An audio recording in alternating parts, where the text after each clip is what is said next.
hey my loves, welcome back to Kanni's cooking channel. I hope everybody is doing good and great. So இந்த வீடியோல நம்ம இன்னைக்கு என்ன பார்க்க போறோம்னா அரியமான் பீச்சுக்கு போனோம்.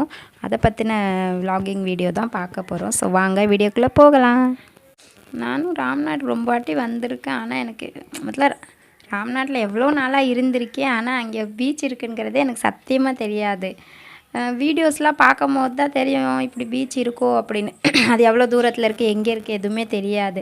எனக்கு திடீர்னு அக்கா ஃபோன் பண்ணி வா அப்படியே பீச்சுக்கு போயிட்டு வருவோமா, வந்து ரொம்ப நாள் ஆச்சு எங்கே வெளியில் போகல, கொஞ்சம் ஸ்ட்ரெஸ்ஸாக இருக்க, வா அப்படியே வெளியில் போயிட்டா கொஞ்சம் ஃப்ரீயாக இருக்கும்னு சொன்னாங்க.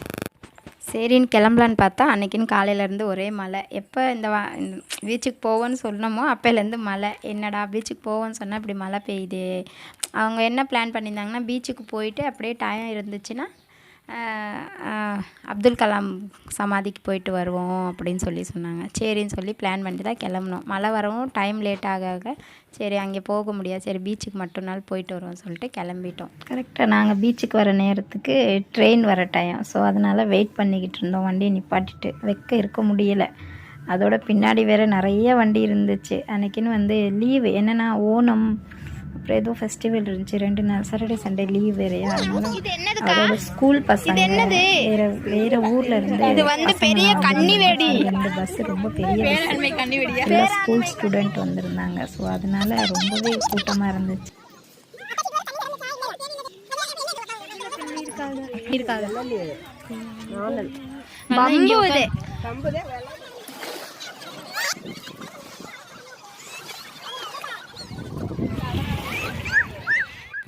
ஜாலியாக இருந்துச்சு, நல்லா என்ஜாய் பண்ணோம். ரொம்ப பிடிச்சிச்சு அந்த இடம் எனக்கு. பார்க்கையில் நம்ம அந்தமானில் உள்ள கார்பின் பீச்சு, அப்புறம் படாபாலு, இந்த சவுக்கு மரம்லாம் நிறையா பார்த்தோமா, சேம் படாபாலு சோட்டாபாலு அந்த மாதிரி தான் ஃபீல் ஆச்சு. நல்லா இருந்துச்சு. நம்ம அங்கே எப்படின்னா சாப்பாடு கொண்டுட்டு இங்கே மாதிரியே போய் சாப்பாடு ஒரு நாளைக்கு எல்லோரும் சேர்ந்து செஞ்சு எடுத்துகிட்டு வண்டி பிடிச்சி எல்லோரும் ஒன்றா போய் பிக்னிக் மாதிரி என்ஜாய் பண்ணலாம். அதுவும் ஜாலியாக இருக்கும். சொல்லிட்டு தான் இருந்தேன். நெக்ஸ்ட் ட்ரிப் வரும்போது 20 ரூபாய்க்கு கொடுக்குறாங்க. நல்லா அங்கேயே மீனெல்லாம் ஃப்ரை பண்ணி கொடுக்குறாங்க. பெரிய பெரிய மீன், சின்ன மீன் எல்லாமே ஒன்றுக்கு ஒரு ரேட்டு.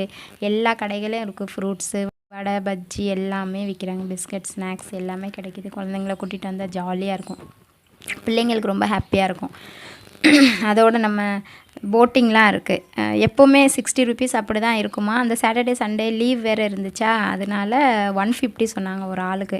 சரி போகலான்னு பார்த்தா எங்கள் அத்தாச்சி உனக்கு சும்மாவே உடம்பு சரியில்லை, இவ்வளோ தூரம்லாம் போயிட்டு வரலாம் வேணாம், அதனால போகாது சொல்லிட்டாங்க. எங்களுக்கு ஆசையாக இருந்துச்சு போகிறதுக்கு. எனக்கும் அர்ஜுனுக்கும் தான் ரொம்ப ஆசையாக இருந்துச்சு போவோம் சொல்லிட்டு. அவன் தான் சொல்லிட்டு இருந்தான், நான் மட்டும்னாலும் போகிறேம்மா விடுங்கம்மான்னு. விட மாட்டேன்ட்டாங்க. சரி நான் சொன்னேன், சரி விடு தம்பி, அடுத்த வாட்டி நெக்ஸ்ட் ட்ரிப் வரும்போது கண்டிப்பாக அத்தை கூட்டிகிட்டு போகிறேன்னு சொல்லிட்டு வந்துட்டேன்.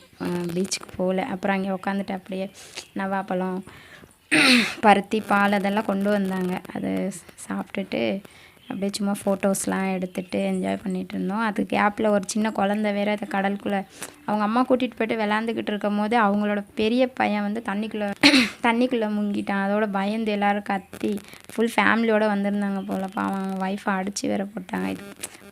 ஒரு குழந்தைய அவங்க பார்த்துட்ருக்காங்களா, அவ்வளோ பேர் இருக்கும் போது இன்னொருத்தவங்க பார்க்கலாம். எல்லாத்துக்குமே அம்மா தான் காரணம் சொல்லலாம். இதுதான் உலகமே. குழந்தைங்க என்ன தப்பு பண்ணாலும் கடைசியில் அம்மா மேலே தான் தப்பு சொல்லுவாங்க. நீங்கள் கூட்டிகிட்டு போகிறீங்கன்னா எல்லாருமே தான் பார்த்துக்கிறணும். அதோட மனசு கஷ்டமாயிருச்சு அந்த இடத்துல பார்த்துட்டு. அப்புறம் அவங்க அப்போவே பாவம் கிளம்பிட்டாங்க. நீ என்னத்தை இருந்தோன்னு சொல்லிட்டு உடனே எல்லாருமே ஃபுல் ஃபேமிலி அப்படியே கிளம்பி போயிட்டாங்க. இப்போ நாங்கள் கொஞ்சம் நேரம் உட்காந்துட்டோம். அப்புறம் கொஞ்சம் இருட்டுற மாதிரி இருந்துச்சு. அதோட நாங்களும் கிளம்பிட்டோம். சரின்னு சொல்லிட்டு காருக்கிட்ட வந்துட்டு ஏறும்போது ஒரு குட்டி நாய்க்குட்டி வேறு அங்கே இருந்துச்சு. அழகாக இருந்துச்சு. சரின்னு சொல்லிட்டு அதை நான் கூப்பிடுறேன் நாயை பார்த்தா அந்த குட்டி வரவே இல்லை அங்கேருந்து. அது அசையாமல் சும்மா பார்த்துட்டு நின்றுட்டே இருந்துச்சு. அதுக்கு பின்னாடி ஒரு கேங்காக நாய் எல்லாம் அப்படியே மொத்தமாக அங்கேருந்து ஓடி வந்துச்சு. ஐயோ நம்ம கூப்பிட்றனால ஏதோ சாப்பிட்றதுக்கு கொடுக்குறோமோன்னு அது ஓடி வந்துச்சு. நான் அதை பார்க்கவே இல்லை. பின்னாடி இருந்து சித்தி நீங்கள் இந்த நாய் கூப்பிட்றீங்க, பின்னாடி பாருங்கள் ஃபுல் கேங்காக வருதுன்னு சொல்லிட்டு ஐயோ வந்துருந்தான்னு சொல்லிட்டு கார் ஏறி கிளம்பிட்டோம். நல்லா இருந்துச்சு, ரொம்ப ஹாப்பியாக இருந்துச்சு. ஸோ நீங்களும் ராம்நாடு வந்தீங்கன்னா அரியமான் பீச் போய் ஸோ இந்த வீடியோ பிடிச்சிருந்தா லைக் பண்ணுங்கள், கமெண்ட் பண்ணுங்கள், சப்ஸ்கிரைப் பண்ணுங்கள். மறந்துடாமல் அந்த பெல் ஐக்கானை தட்டிட்டு போங்க. தேங்க்ஸ் ஃபார் வாட்சிங்.